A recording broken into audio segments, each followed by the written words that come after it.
Bulletin کے آغاز میں آپ کو بتائیں کہ وزیر اعظم عمران خان نے وفاقی وزیر مونس الہی کو مخاطب کرتے ہوئے کہا ہے کہ آپ کی فیملی پر مکمل اعتماد ہے۔ تحریک انصاف والوں کی 25 سال سخت ٹریننگ کی، وہ گھبراتے نہیں۔ جو گھبرائے ہوئے ہیں ان کو چودھری صاحب کی صحت کا خیال آ گیا۔ تحریک انصاف کی تو میں نے ایسی ٹریننگ کروائی ہوئی ہے، 25 سال میں انہوں نے ایسے ایسے مشکل وقت دیکھے کہ تو وہ تو بیٹل ہارڈنڈ ہو چکے ہیں، لیکن جو گھبرائے ہوئے ہیں نا ان کو اب چودھری صاحب کی صحت کا خیال آ گیا۔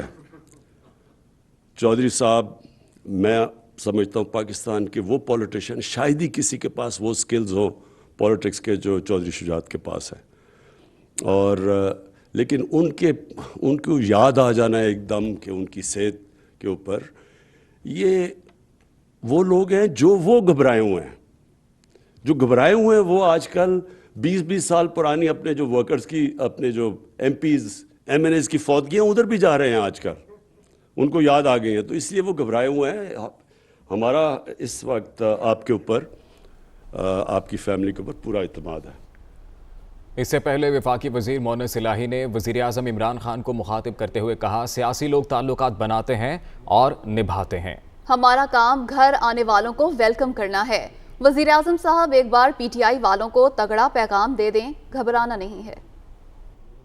ایک سر میری آپ سے گزارش ہے، آج کل یہ سیاسی ماحول کچھ عجیب سا بنا ہوا ہے، پر اس میں کوئی ایسی چیز نہیں ہے، یہ تماشا چل رہا ہے، جو بھی باتیں ہو رہی ہیں، سیاسی لوگ ہیں ہمارا کام ہے لوگوں کو ملنا، کوئی گھر آئے اس کو ویلکم کرنا، لیکن اس میں جو سب سے امپورٹنٹ چیز ہے نا جی، جو سمجھنے والی ہے سر، وہ یہ ہے کہ سیاسی لوگ تعلقات بناتے ہیں اور تعلقات نبھاتے ہیں، جس طرح ہمارا جناب سے ایک تعلق بنا ہے اور وہ ہم نے نبھانے کے لیے بنایا ہے۔ تو میری آپ سے گزارش ہے کہ آپ پی ٹی آئی والوں کو ایک دفعہ ذرا تگڑے طریقے سے کہہ دیں، گھبرانا نہیں۔ وفاقی وزیر اطلاعات فواد چودھری نے کہا ہے کہ شہباز شریف کبھی فضل الرحمان سے مل رہے ہیں تو کبھی کسی اور سے۔ بلاول بھٹو بھی مدرسے کے بچوں کے کندھے پر سیاست کرنا چاہتے ہیں۔ نواز شریف سے کوئی ذاتی لڑائی نہیں، قوم کا لوٹا پیسہ واپس کر دیں۔ اسحاق ڈار اور نواز شریف نے معیشت کا بیڑا غرق کر دیا۔ وہ پنڈ دادن خان میں تقریب سے خطاب کر رہے تھے۔ وہ جو اسحاق ڈار باہر بیٹھا ہوا ہے، جس کی جرت نہیں ہو رہی کہ وہ پاکستان میں آئے اور یہاں پہ کیسز کا مقدمے کا سامنا کرے، نواز شریف کی جرت نہیں ہو رہی کہ یہاں آئے مقدمے کا سامنا کرے، اور میں حیران ہوں ان لوگوں کے اوپر جو آج بھی نواز شریف کی سپورٹ کر رہے ہیں۔ اپنا نمائندہ انہوں چنیدہ ہے جڑا تہاڈا شملے نو اچا کر سکے، وہ بندہ نہیں چنیدہ جڑا دوجیاں دے کندھے دے پر بیٹھ کے سمجھے کہ میرا قد اچا ہو گیا۔ جس طرح آج بھی اپوزیشن کر رہی ہے نا، روز اپنا قد کوئی نہیں ہے۔ بلاول بھٹو صاحب نو پتا ہے کہ میں اتنے آواں گا جیلم چو 15 بندے نہیں نکلنے، پنڈی چوں 100 بندہ نہیں نکلنا، وہ کی کر رہے ہیں فضل الرحمان دے کداڑیاں تے چڑھ کے جڑا ہے مدرسے دے بچیاں دے سر تے کہتے ہیں میں سیاست کرنی ہے۔ میں بلاول صاحب کو کہنا چاہتا ہوں، زرداری کی سیاست نہ کرے، بے نظیر بھٹو کی سیاست کرے، ذوالفقار علی بھٹو شہید کی سیاست کرے۔ گورنر پنجاب چودھری سرور کی پارٹی وفود سے ملاقاتیں، اپوزیشن کے نمبرز پورے ہوں گے، نہ ہی حکومت ہٹاؤ مشن کامیاب ہوگا۔ پارٹی اور اتحادی جماعتوں کا وزیر اعظم پر مکمل اعتماد ہے۔ چودھری سرور کی جانب سے کہا گیا، اپوزیشن خواب ہی دیکھتی رہ جائے گی اور 2023 کا الیکشن آ جائے گا۔ گورنر پنجاب چودھری سرور کی پارٹی وفود سے ملاقاتیں جاری ہیں اور انہوں نے کہا ہے کہ اپوزیشن کے نمبرز پورے ہوں گے، نہ ہی حکومت ہٹاؤ مشن کامیاب ہوگا۔ ترجمان پنجاب حکومت حسان خاور کا کہنا ہے کہ پی ٹی آئی کے اتحادی حکومت کے ساتھ کھڑے ہیں۔ اپوزیشن نے ایک سٹیج ڈرامہ شروع کر رکھا ہے، پیسے ہاتھ میں اٹھائے بکاؤ مال کی تلاش میں ہیں، مگر اب ان کو کوئی بکاؤ مال نہیں ملے گا۔ اپوزیشن جو سٹیج ڈرامے کی طرح ہے، اور سٹیج ڈرامے کی طرح یہ جو دو بڑے کردار ہیں یہ کبھی ایک دوسرے کے پاس آتے ہیں اور کبھی الگ ہو جاتے ہیں۔ جیب میں پیسے لیے ونڈو شاپنگ کر رہے ہیں کہ کہیں کوئی بکاؤ مال نظر آئے تو اس کو خرید کے اپنی جیب میں ڈال لیا جائے۔ ہمارے اتحادی جو ہیں وہ سیاست دان ہیں، وہ سٹیٹسمن ہیں، وہ بکاؤ مال نہیں ہیں، لیکن انہوں نے کیونکہ پاکستان کی سیاست کو ایک شاپنگ مال سمجھا ہوا ہے تو یہ ونڈو شاپنگ کے اوپر نکلے ہوئے ہیں، لیکن جب ونڈو شاپنگ کر کے گھر جائیں گے اس دفعہ کوئی خریداری یہ میرا نہیں خیال کہ کر سکیں گے۔ مسلم لیگ نون کے رہنما حمزہ شہباز میڈیا سے گفتگو کر رہے ہیں۔ معیشت جو ہے وہ وینٹیلیٹر پر ہے، کسان کھاد کو ترس رہا ہے، लोगों से 2 वक्त की रोटी छीन ली गई है, तो ये सारे जो मामलात हैं इस बात का तकाज़ा करते हैं कि हम मिलजुल कर ऐसे इक़दाम करें, तमाम सियासी जमातों को एतमाद में लेके कि कोई मुल्क की सिमत का तयन हो, और इसके लिए लॉन्ग मार्च भी ऑप्शन है जिसकी अपना जो है वो कमेटी बन चुकी है, और बाकी तहरीके अदम एतमाद चाहे वो कौमी असम्बली में है या सूबाई असम्बलियों में है वो भी ऑप्शन है। अब इस इमरान नियाज़ी के ख़िलाफ़ FIR कट चुकी है, और FIR मैंने नहीं काटी, आवाम की अदालत ने काटी कि ये नाअहल भी है, निकम्मा भी है और करप्ट भी है। अपोजिशन को ताने देने वाला शख्स जो है आज अपने तोशाखाने का हिसाब देता क्यों नहीं है?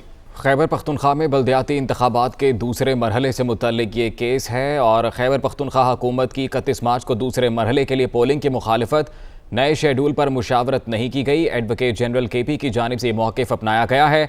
अदालत ने नए शेड्यूल पर इंतखाबात रोकने की इस्तदा मुस्तरद कर दी है। इसी पर बात करेंगे, नुमाइंदा दुनिया न्यूज़ मोहसिन एजाज हमारे साथ मौजूद हैं। जी मोहसिन, बताइएगा इस केस पर क्या समाअत हुई आज? देखिए, अदालत की जानिब से इलेक्शन कमीशन को KP हुकूमत समेत तमाम फरीकैन को सुनने की हिदायत की गई है, और ये कहा गया है सुप्रीम कोर्ट ऑफ पाकिस्तान की जानिब से कि इलेक्शन कमीशन कल तमाम फरीकैन को सुनकर मुनासिब हुक्म जारी करे। इस मौके पर यह भी कहा गया अदालत की जानिब से कि इलेक्शन कमीशन ने 31 मार्च को KP में बल्दियाती इंतखाबात का नया शेड्यूल दिया है, और इन रिमार्क्स के साथ ये केस अब निपटा दिया गया है। आज होने वाली समाअत के मौके पर खैबर पख्तूनख्वा हुकूमत की जानिब से 31 मार्च को दूसरे मरहले के लिए पोलिंग की मुखालफत की गई है, और ये कहा गया है कि एडवोकेट जनरल KP की जानिब से समाअत के मौके पर कि नए शेड्यूल पर हुकूमत से मुशावरत नहीं की गई। इसके साथ साथ ये इस्तदा जब की गई कि नए शेड्यूल पर इंतखाब रोका जाए, तो अदालत ने ये इस्तदा मुस्तरद कर दी और इलेक्शन कमीशन को मामला भिजवाते हुए कल समाअत करके फैसले की हिदायत की गई है। और ये कहा गया है कि सूबाई हुकूमत और जितने भी फरीकैन हैं वो अपना मौक़िफ़ इलेक्शन कमीशन के सामने पेश करें। नए शेड्यूल के बाद ये जो अपीलें हैं ये गैर मौसर हो चुकी हैं। इलेक्शन कमीशन के वकील का कहना था कि इंतखाबात के शेड्यूल में तब्दीली कर दी है, और इलेक्शन कमीशन ने ये जो मुख्तसर तब्दीली है ये की है, और इससे जो है वो मामला जो है वो अब बेहतर अंदाज से आगे बढ़ेगा। आज होने वाली समाअत के मौके पर जस्टिस मुजाहिर नकवी ने अपने रिमार्क्स में कहा कि नया शेड्यूल आने के बाद केस गैर मौसर हो चुका है। एडवोकेट जनरल KP का कहना था कि कानून के मुताबिक शेड्यूल सूबाई हुकूमत की मुशावरत से जारी होना था, और ये कहना गलत है कि हाई कोर्ट ने इलेक्शन कमीशन को सुने बगैर फैसला दिया। जस्टिस इजाजुल हसन ने अपने रिमार्क्स में कहा कि इलेक्शन शेड्यूल मुअत्तल करके गलत मिसाल कायम नहीं करेंगे। शेड्यूल का फैसला सुप्रीम कोर्ट ने करना है, तो क्या इलेक्शन कमीशन को बंद कर दें? इंतखाबी शेड्यूल का अजरा और इंतखाबात करवाना ये इलेक्शन कमीशन की जिम्मेदारी है। इस मौके पर इलेक्शन कमीशन के वकील ने अदालत को बताया कि सूबाई हुकूमत ने... बहुत शुक्रिया, आपने तफसीलन अपडेट किया। खैबर पख्तूनख्वा में बल्दियाती इंतखाबात के दूसरे मरहले से मुतालिक केस, और आपको आगाह करें कि अदालत ने नए शेड्यूल पर इंतखाबात रोकने की इस्तदा मुस्तरद कर दी।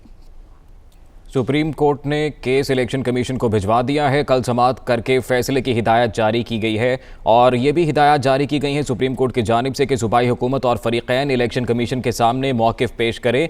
जस्टिस मुजाहिर नकवी की जानिब से ये रिमार्क सामने आए कि नया शेड्यूल आने के बाद केस गैर मौसर हो चुका है।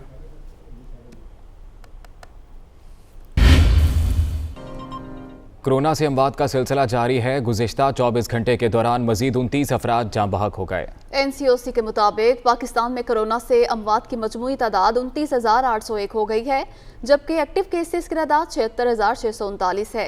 मुल्क में 14,86,361 अफराद कोरोना से मुतासर हुए। वज़ीर ख़ारजा शाह महमूद कुरैशी मुल्तान में मीडिया से गुफ्तगू कर रहे हैं। उन्हें शिकस्त देंगे। मेरी नज़र में उनकी सफ़ों में यकसुई नहीं है। मेरी नज़र में आज भी अपोजिशन गो मगो की शिकार है। नून लीग के अंदर दो धड़े हैं, एक तहरीके अदम एतमाद के लिए जुस्तजू कर रहा है और दूसरा कह रहा है कि हमारा तो ये बयानिया ही नहीं है, हम तो नए इंतखाबात की बात कर रहे हैं। इस वक्त पीपल्स पार्टी में और नून लीग में भी एक बुनियादी फ़र्क है। पीपल्स पार्टी अब इंतखाबात नहीं चाहती, और अदम एतमाद चाहती है और नून लीग इंतखाबात चाहती है। अब आप देखें उनका बयानिया तो मेरी नज़र में कल दफन हो गया जब नून लीग की क़यादत चल के जाती है उन हजरात के पास जिनको वो खुद कहती आई है 3.5 साल कि ये गैर शफाफ इलेक्शंस की पैदावार हैं, तो आज उनके दरवाजे पे दस्तक देने क्यों गए हैं? आज उनसे वोटों की भीख मांगने क्यों गए हैं? ये तो आपका बयानिया जो था वोट को इज्जत दो उसकी नफ़ी है। कल उनका वहाँ चल के जाना और हमारे हलीफों से और तहरीक इंसाफ के लोगों से रब्ता करना उनके उस बयानिए की नफ़ी है जिसको कल उनने दफन कर दिया है। मैं समझता हूँ उन्हें इसमें कामयाबी नहीं होगी इंशाअल्लाह। अच्छा सर, वो आपको सर्टिफिकेट मिला, आपने ख़त भी लिखा, तो इस वाले से क्या कहेंगे कारकर्दगी जो रिपोर्ट? देखिए, पहली बात तो ये है कि तहरीक इंसाफ ने नए स्टैंडर्ड्स सेट किए। हम चाहते हैं कि मुल्क में गवर्नेंस बेहतर हो, हम चाहते हैं कि हेल्दी कंपटीशन हो और उस हेल्दी कंपटीशन के ज़रिए हर वजारत अपनी कारकर्दगी का अमली मुजाहरा दिखाए और जो लोगों ने दिखाया है। मैं वज़ीर आज़म पाकिस्तान इमरान खान साहब का शुक्रगुज़ार हूँ जिन्होंने एक मरतबा नहीं कम से कम 3 मरतबा काबीना के इजलासों में वजारत ख़ारजा की कारकर्दगी की तारीफ़ की। मैं अभी चीन से आ रहा हूँ, ये मैं कोट कर रहा हूँ इमरान खान साहब को। उन्होंने ख़ुद फरमाया कि हमारी सक्सेस स्टोरीज़ में से फ़ॉरेन पॉलिसी एक सक्सेस स्टोरी है। और आपने देखा उन्होंने जब आके मीडिया से गुफ्तगू की, जिसमें मीडिया के लोग भी थे, जिसमें हमारे साबिक सफारतकार भी थे, साबिक फ़ॉरेन सेक्रेटरीज़ भी थे, तो उन्होंने कहा कि इतना, मैं चीन पहले भी जाता रहा हूँ, इतना कामयाब दौरा और इतनी क्लैरिटी के साथ जो हमें पजीराई मिली है माजी में कभी नहीं मिली थी। आप ये देखें कि अल्लाह के फजलो करम से पाकिस्तान में 40 सालों के बाद OIC के वज़ीर ख़ारजा का इजलास होता है इस्लामाबाद में 19 दिसंबर को। पूरी कौम उसको सराहती है। और फिर आप देखें कि 22 और 23 मार्च को अगले महीने एक और इजलास होने चला है जिसमें इंशाअल्लाह उम्मा के तमाम वज़ीर ख़ारजा इस्लामाबाद होंगे, नेशनल परेड में भी शामिल होंगे। तो इससे क्या पाकिस्तान की इज़्ज़त में इजाफा नहीं होगा? यकीनन होगा। आप देखें कि एक माह में 2 अहम दुनिया के मुल्क जो दोनों P5 कंट्रीज़ हैं। अहम खबर है, परवेज़ मुशर्रफ के खिलाफ करप्शन की इंक्वायरी ना करने पर इस्लामाबाद हाई कोर्ट में चेयरमैन नैब के खिलाफ तौहीन अदालत केस। नैब ने परवेज़ मुशर्रफ के खिलाफ करप्शन इंक्वायरी पर जवाब जमा करा दिया है और ये मौक़िफ़ अपनाया है कि परवेज़ मुशर्रफ और अहले खाना की तमाम अकाउंट्स और असासा जात का रिकॉर्ड हासिल कर लिया। नैब की जानिब से ये भी कहा गया कि परवेज़ मुशर्रफ की बैरून मुल्क 2 प्रॉपर्टीज़ और 2 फॉरेन अकाउंट्स का सुराग लगाया गया है। इसी पर बात करेंगे। नुमाइंदा दुनिया न्यूज़ आमिर सईद अब्बासी हमारे साथ मौजूद हैं। आमिर सईद अब्बासी, बताइएगा क्या मामला है ये? देखिए, इस्लामाबाद हाई कोर्ट में जवाब जमा करवाया है। चेयरमैन नैब के खिलाफ जो तौहीन अदालत की दरखास्त दायर की गई थी कर्नल रिटायर्ड इनाम और रहीम की तरफ से, जिसमें उनका ये मौक़िफ़ था कि अदालती अहकामात के बावजूद नैब ने परवेज़ मुशर्रफ के खिलाफ इंक्वायरी और तहकीकात और कार्रवाई नहीं की। इसका जवाब जमा करवाया है नैब ने, और नैब ने ये बताया है कि फरवरी 2018 में जब इस्लामाबाद हाई कोर्ट ने हुक्म दिया था तो उसके बाद मार्च 2018 में इंक्वायरी शुरू कर दी गई थी परवेज़ मुशर्रफ के खिलाफ, और उनके तमाम जो असासे हैं उनका रिकॉर्ड हासिल किया गया, बैंक अकाउंट्स का रिकॉर्ड हासिल किया गया, FPR को, इलेक्शन कमीशन को खत लिखा गया। इसके अलावा परवेज़ मुशर्रफ को सवालनामा दिया गया उन्हें, और जिसका उन्होंने जवाब भी जमा करवा दिया है। इसमें नैब ने यह भी बताया है कि उनको शामिल तफ्तीश भी किया गया, उनके तमाम असासों का भी रिकॉर्ड हासिल किया गया। 2 उनकी बैरून मुल्क प्रॉपर्टी सामने आई हैं, एक मुत्तहिदा अरब अमारात में और एक برطانیہ میں، اور 2 فارن اکاؤنٹس بھی سامنے آئے ہیں جن کے لیے باہمی جو قانونی معاونت کے لیے خطوط بھی لکھ دیے گئے ہیں برطانیہ کو بھی اور متحدہ عرب امارات کو بھی۔ اس کے علاوہ اس میں یہ بھی کہا گیا ہے کہ ریمائنڈرز بھی لکھے گئے ہیں 2 سالوں میں، اور پرویز مشرف نے اپنے جواب میں یہ بھی کہا ہے کہ انہیں جان لیوا بیماریاں ہیں، مختلف بیماریوں کا بھی انہوں نے اپنے اس جواب میں ذکر کیا، اور یہ کہا ہے کہ وہ کارڈیک پرابلم بھی ہے، کڈنی کا بھی پرابلم ہے، اور وہ امریکی ہسپتال امریکن ہاسپٹل دبئی میں زیر علاج ہیں، لہٰذا ان کے خلاف ان کو مزید وقت دیا جائے۔ یہ وہ تفصیلی جواب ہے جو نیب نے جمع کروا دیا ہے اسلام آباد ہائی کورٹ میں، جس پر اب سے کچھ دیر کے بعد چیف جسٹس اسلام آباد ہائی کورٹ جسٹس ارمن اللہ اور کیس کی سماعت کریں گے، اور فیصلہ ہوگا کہ پرویز مشرف کے خلاف جو کیسز ہیں ان کی کارروائی نیب نے جو رپورٹ جمع کروائی ہے کہ اس پر کیا ہوتی ہے، کیونکہ نیب نے تفصیلی جواب جمع کروایا ہے اور اس میں یہ استدعا کی ہے کہ چیئرمین نیب کے خلاف جو توہین عدالت کی درخواست دائر کی گئی ہے اس کو خارج کیا جائے، اور چیئرمین نیب نے ایسے کسی عدالتی احکامات کی خلاف ورزی نہیں کی۔ جی عامر سید عباسی، بہت شکریہ، آپ نے تفصیلاً اپڈیٹ کیا۔